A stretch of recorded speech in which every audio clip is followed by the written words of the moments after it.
क्या जल्दी कर, बंद कर, मोटर बंद कर।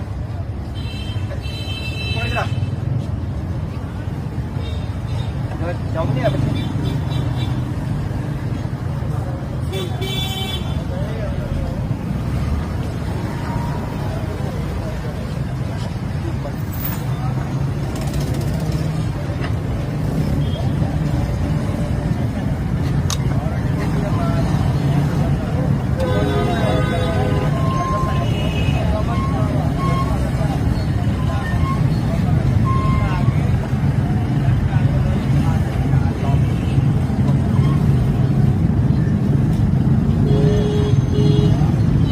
में हमारी जितनी भी फैमिलीज मोटरसाइकिल पे सफर कर रही हैं, हमारी बेटियां, हमारी माएँ, हमारी बहनें, तो उनके लिए मेरा एक मैसेज है कि खुदारा जब भी आप मोटरसाइकिल पे बैठे हैं तो अपना दुपट्टा, अपना अबाया इसको समेट के बैठा करें।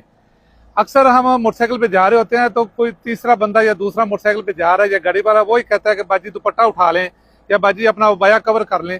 तो मेरी गुजारिश है कि हमारी जितनी भी फैमिलीज तो मोटरसाइकिल पे सफर करती है, खुदारा वो जो खवातीन उनके साथ बैठती हैं तो उनका दुपट्टा, उनका अबाया वो समेट के बैठे ताकि वो टायर में या चैन में ना फंसे। जरा अपना दुपट्टा, अपना अबाया समेट के हमारी बहनें बैठे ताकि जैसे घर से महफूज तरीके से निकली हैं वैसे ही सही सलामत अपनों में जा सके।